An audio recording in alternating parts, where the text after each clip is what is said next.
Good afternoon, ladies and gentlemen. Welcome to the General Douglas MacArthur Leadership Award Ceremony. Our host for today's ceremony is the Director of the Army Staff, Lieutenant General Walter E. Pyatt.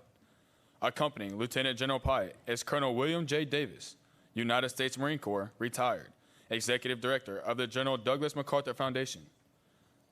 Please stand for the arrival of the official party and remain standing for the singing of our national anthem by Staff Sergeant Adisa Jabril and the invocation delivered by Chaplain Keith Good.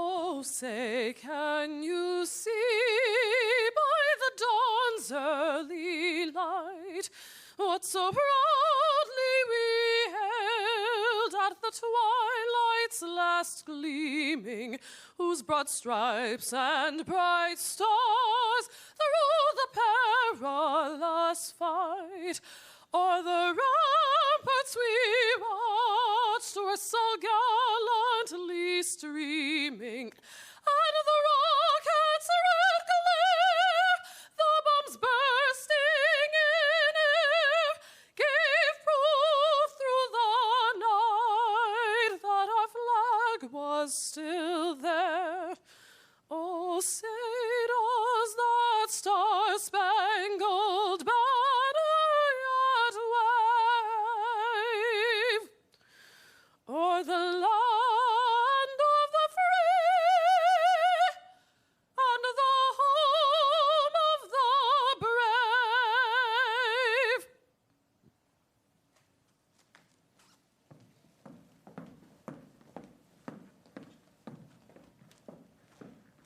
Let's ask the Lord to bless this day of celebration of service.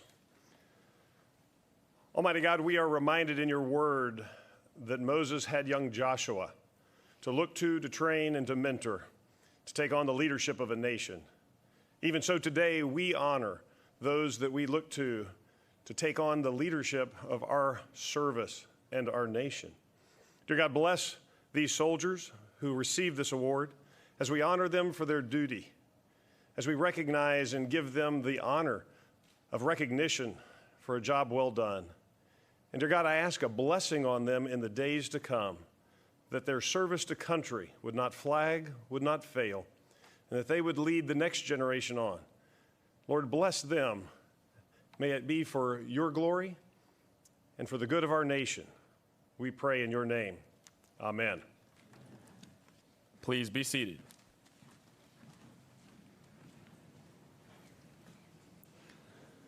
The General Douglas MacArthur Leadership Award is presented annually to recognize company-grade officers who demonstrate the ideals of duty, honor, and country.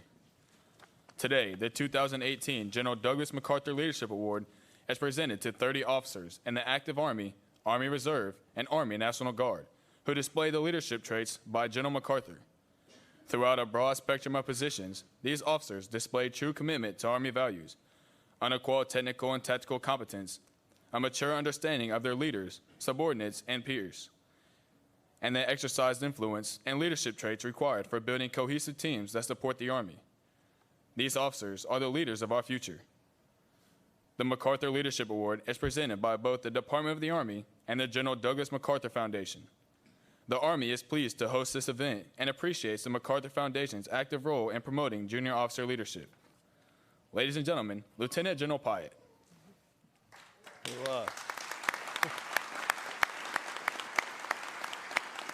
I'm gonna ask you to keep clapping because I think we owe a round of applause to our singer today. Could you just please stand up?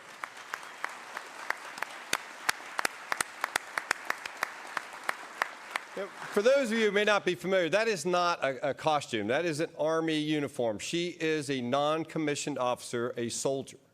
And coming back to the Pentagon, I learned we got a lot of talented people in the Army. But our most talented people here in Washington, D.C. just happen to be musicians. So I'm trying to find a way to get them to do some of the staff work up here because everything they do is perfect. Unlike the Army staff sometimes. We do a lot of stuff. But I'm bringing myself on that one. I mean, it's the director's fault, but thank you so much. It's just beautiful. And I'd love to see our soldiers, great ambassadors. We build such strong relationships, and we do it through music. That's a pretty powerful weapon. So thank you all very much. Army leaders, General Quintus, sir, how are you? So good to have our Deputy Forces Command Commander here, our Deputy Commander Forces Command here today, Lieutenant General Quintus, Lee Quintus. Thanks. Our Inspector General is here as well, and also Commander of the 25th Division. We talked a little bit at lunch about the 25th Division. I won't tell you where it's currently ranked in the AP poll, but there is a quiz. I think we got it somewhere. It's right behind the 10th Mountain Division, and the 10th Mountain Division is #1, so figure it out. All right, and Ron, that's it. But anyway, Army leaders, team, thanks for coming today. Especially welcome to our awardees, but more importantly, to their families. Getting into the Pentagon is a very difficult thing sometimes as a visitor and for events like this, and to get in, and just to find the auditorium, quite frankly, is a feat some days. But thank you for what you do. We put a lot of emphasis on families in the Army, but to thank you for just your sacrifices of enduring long absences of your loved one, your spouse, or soldier spouse, or soldier child, belittles your true service to this nation. What you do for this military person that's going to come up here and accept this award today, it didn't start in basic training. It didn't start with a recruiter.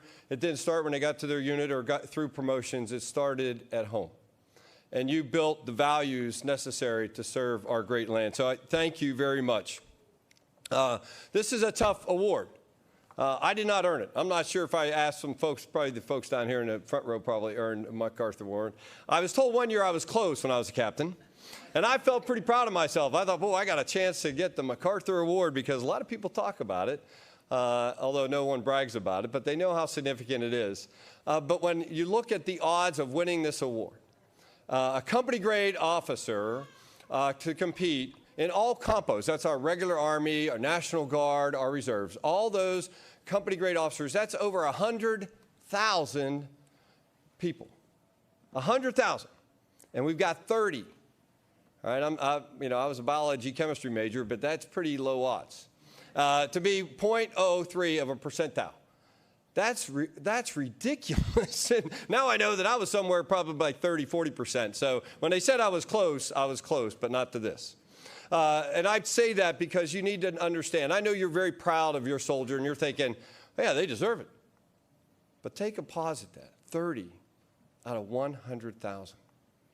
That is significant. And it is significant because it really reflects on the person that the award is named after. Douglas MacArthur, everyone thinks about his higher positions that he held as a general officer and through many unheard of positions, but think back to when he was just a child. He grew up really a soldier. He knew nothing but service as a young man, a young adult. Went off to West Point where he was a super cadet. And people looked to him because he could stay calm under pressure and lead through example, not by authority. And this was a trait he portrayed through his whole career. Early on, he was in the Philippines. He was in Mexico. He fought off 7 assailants, 7 combat soldiers tried to kill him. He turned the odds to his favor. Was nominated for the Congressional Medal of Honor for that action. And then he goes off to World War I. America was late into that war. It was an ugly, brutal war where the tactics and the thinking of military leaders of its time did not evolve with the weaponry that the world had. We were slaughtering millions without tactics or to look at the problem and offer a different solution. They kept charging. Soldiers will do what their leaders ask them to do. And many of those leaders were in the rear with the gear or in the chalet drinking coffee, tea, or even maybe wine, discussing, big strategy of how to win a war. We were entrenched, and it was a stalemate. And to get out of that trench and try to advance on the enemy meant certain death.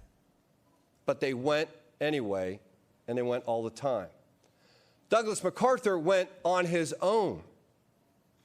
He went without a gas mask which is pretty important in World War I because the enemy used gas and often, and he was injured by it. But he went all the time and he said to his leaders, I can't fight them unless I can see them.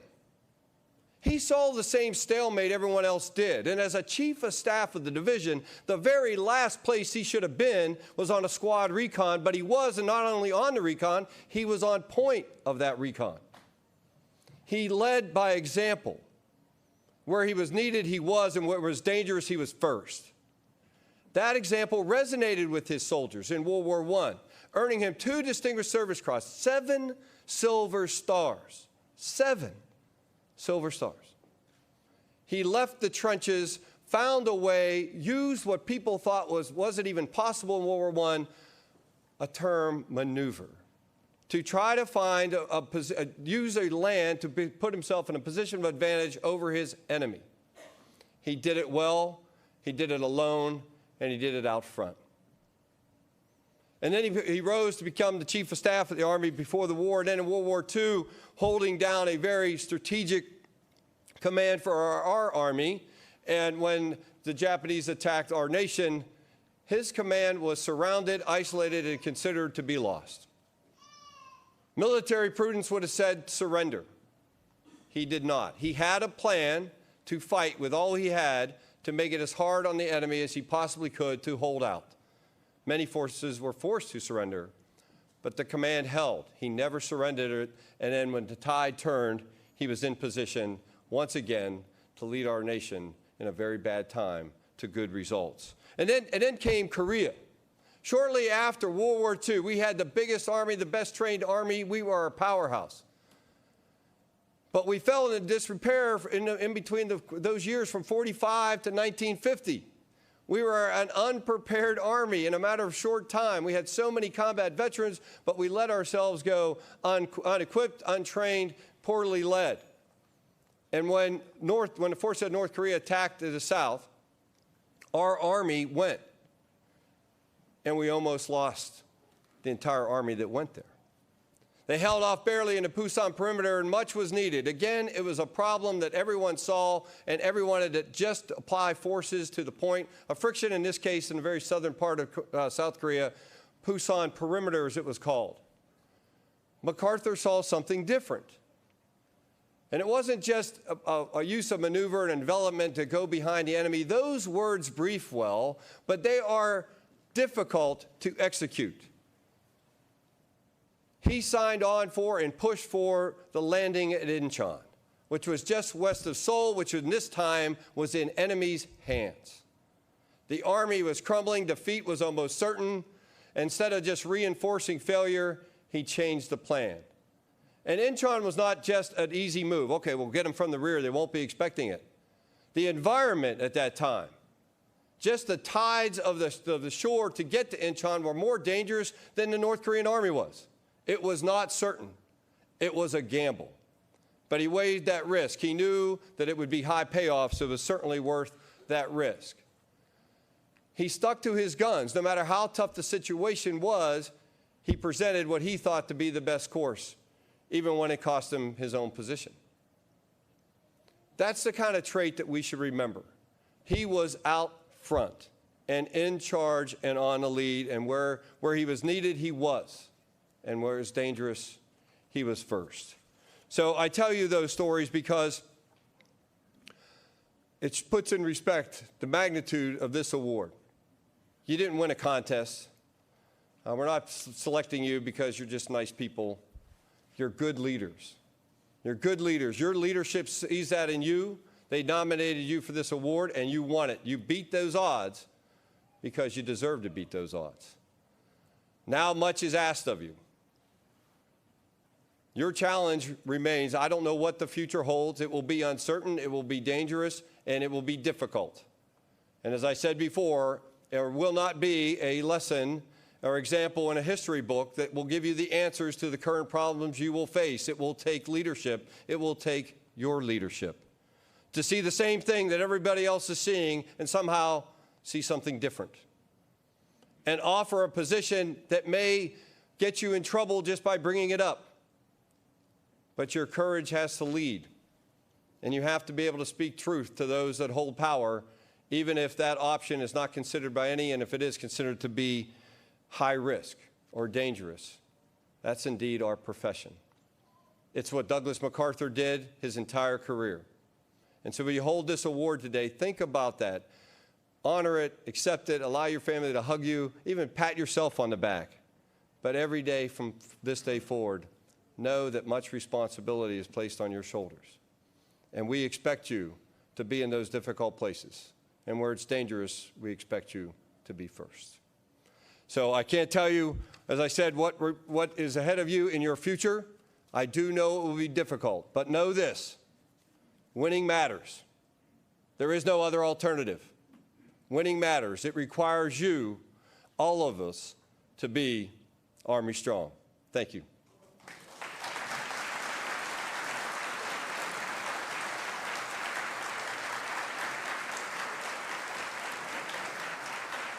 Thank you, Lieutenant General Pyatt. Ladies and gentlemen, Colonel Davis. On behalf of the directors and staff of the General Douglas MacArthur Foundation and the MacArthur Memorial, I want to congratulate all of you for your selection as this year's General Douglas MacArthur Leadership Awardees. This award recognizes not only your proven leadership, but your potential for future service in the United States Army and the United States Armed Forces. You are now the successors of Douglas MacArthur. The record of leadership that he demonstrated in 2 world wars, the occupation of Japan, the Korean War, and combat operations in Mexico and the Philippines, as well as the Superintendent of the United States Military Academy and Chief of Staff Army. This leadership award embodies the principles of duty, honor, country, and is the MacArthur Foundation's means of honoring the legacy of Douglas MacArthur and all Americans who have served in the United States Army. The Foundation and the MacArthur Memorial are dedicated to preserving this legacy and passing it on to future generations of Americans, that which our forebears in uniform have given to us and to the nation. Once again, I want to congratulate all of you and thank you for your service to the Army and country, and wish you the greatest success in the future. Thank you.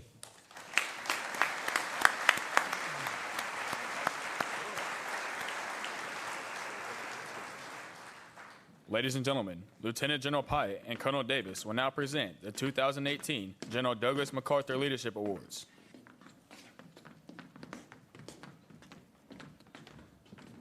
Today, each recipient will receive a bust of General MacArthur sculpted exclusively for this ceremony by Zenas Fruticus, a member of the National Academy of Design. Each bust is cast in bronze, mounted on a walnut pedestal, and weighs approximately 15 pounds. This year's General Douglas MacArthur Leadership Award recipients are Captain Cody Anderson, Wisconsin Army National Guard.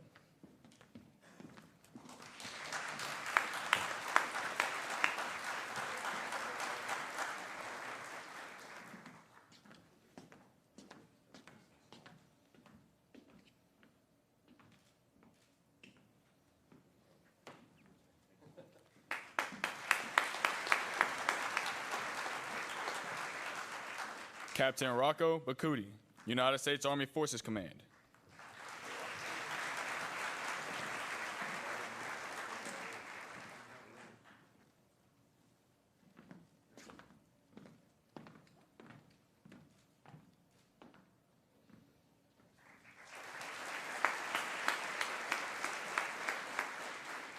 Captain Philip Bourne, U.S. Army Reserves Command.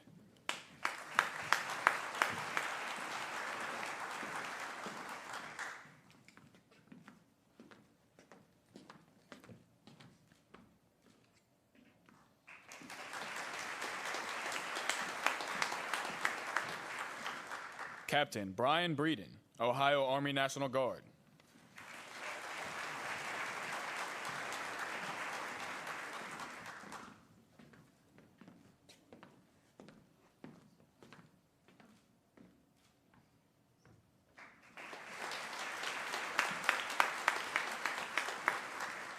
Captain Troy Catterton, United States Army Reserve Command.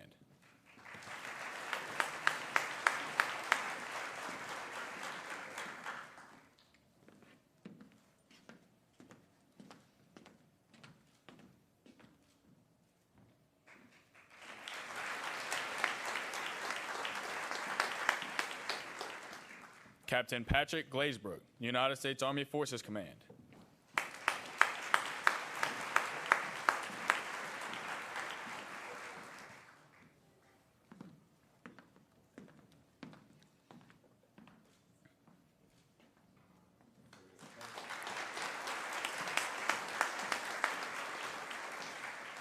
Captain Ryan Griffin, United States Army Forces Command.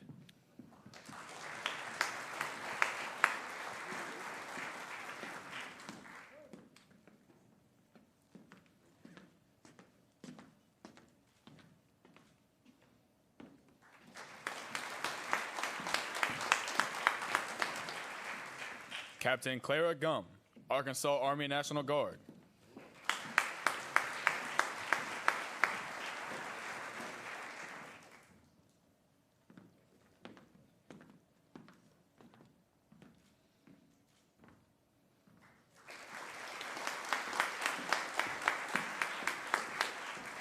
Captain Andrew Hayden, United States Army Forces Command.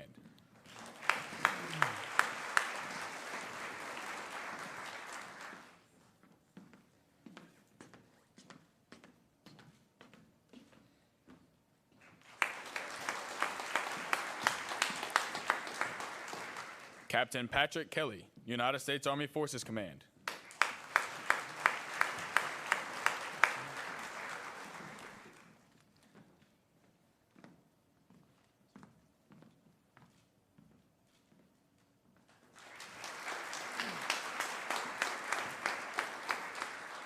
Captain Brett Knudsen, United States Army Reserve Command.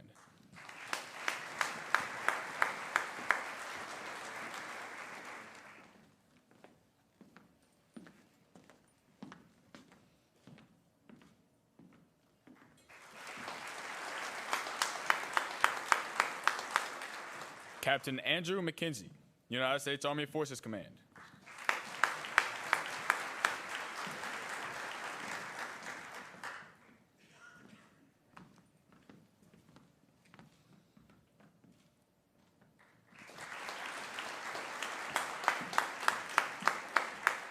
Captain James McLaughlin, United States Army Pacific Command.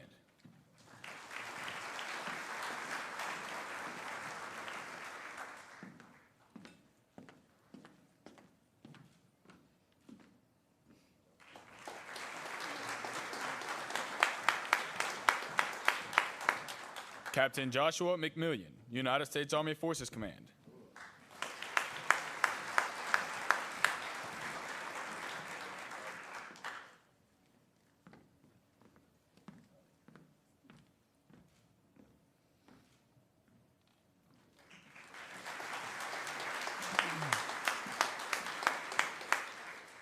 Chief Warrant Officer 2, Tanika Mercado, United States Army Pacific Command.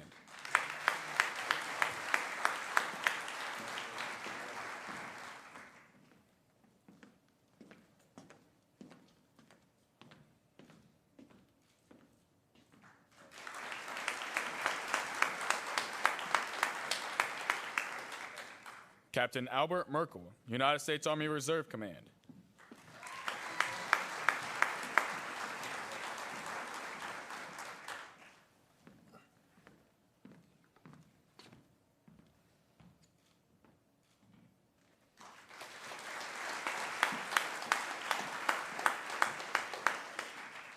Chief Warrant Officer 2, Andrew Metzinger, United States Army Intelligence and Security Command.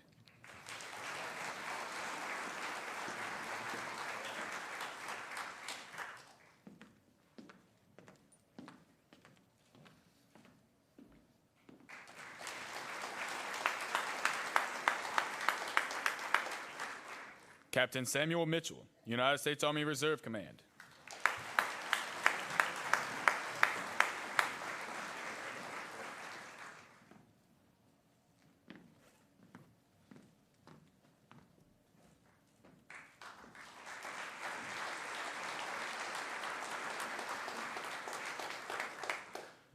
Chief Warrant Officer 2, Kevin Mulpus, United States Army Reserve Command.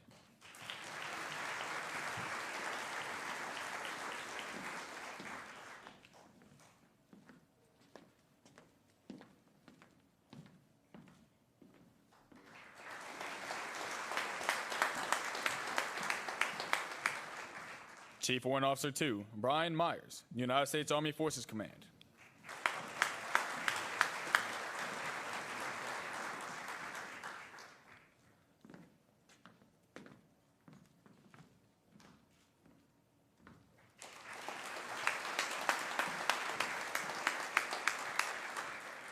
Captain Richard Nizet, United States Army Reserve Command.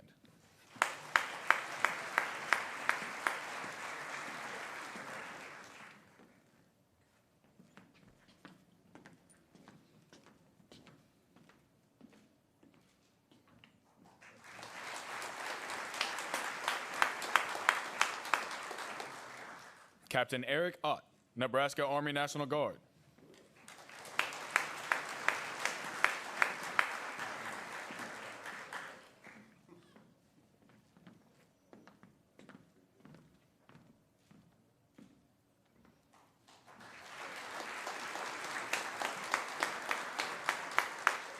Captain Anthony Padalino, United States Army Forces Command.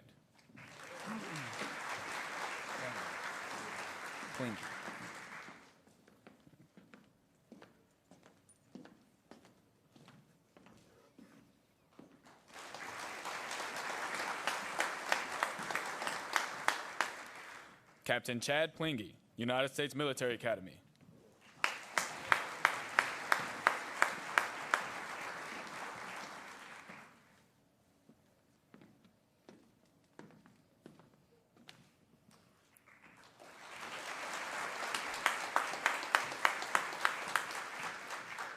Chief Warrant Officer 2, Terrence Robinson, South Carolina Army National Guard.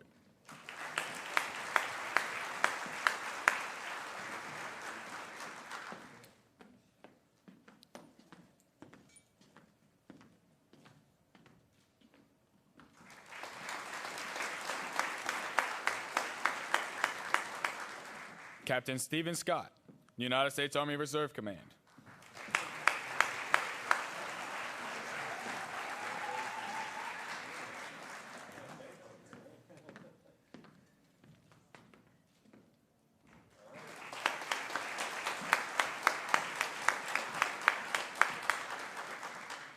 Captain Ryan Skills, Oregon Army National Guard.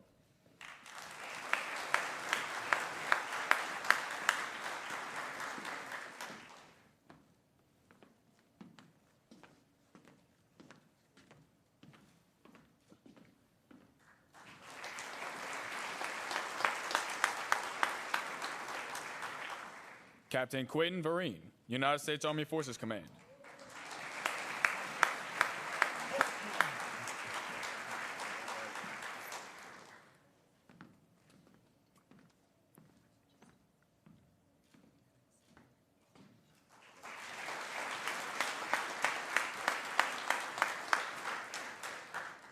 Captain Kyle Vole, United States Army Forces Command. Captain Vole is currently deployed, and accepting the award is his spouse, Dr. Kristen Vole.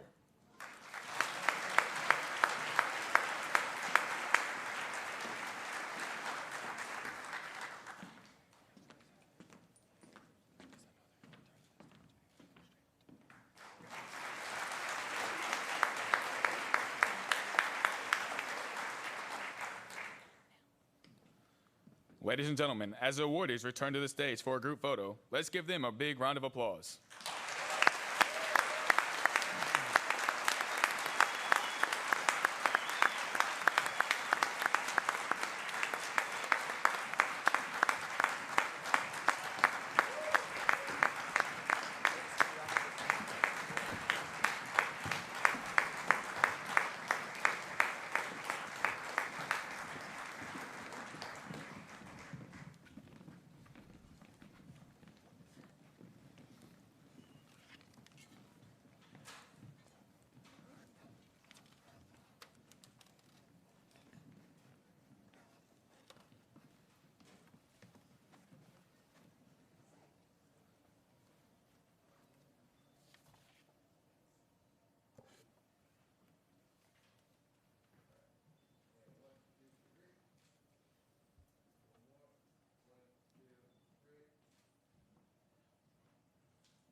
Thank you, Lieutenant General Pyatt, Colonel Davis, and MacArthur Award recipients.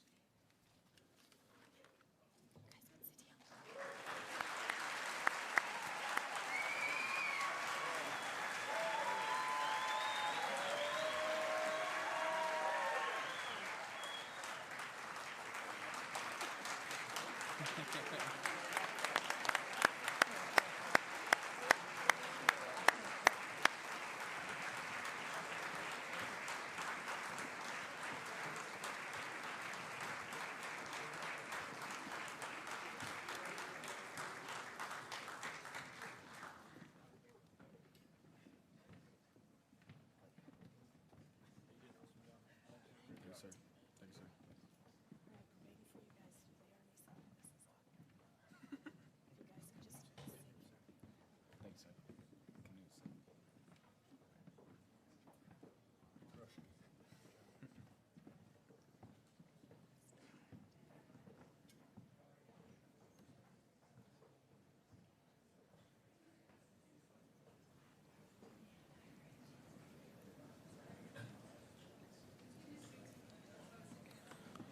Ladies and gentlemen, please stand and join in the singing of the Army song. The words can be found on the back page of your program.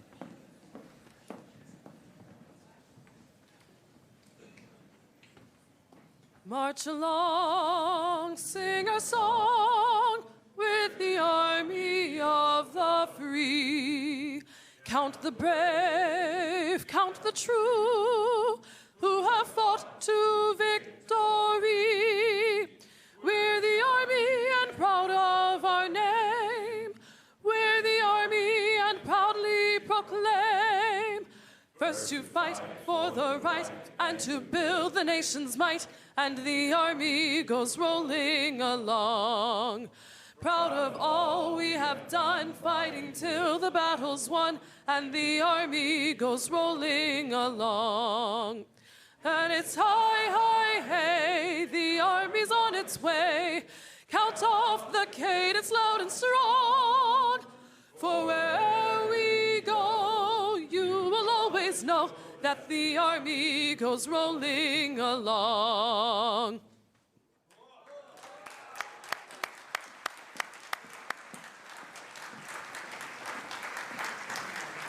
Ladies and gentlemen, this concludes today's ceremony. Thank you for your attendance and enjoy the rest of your day.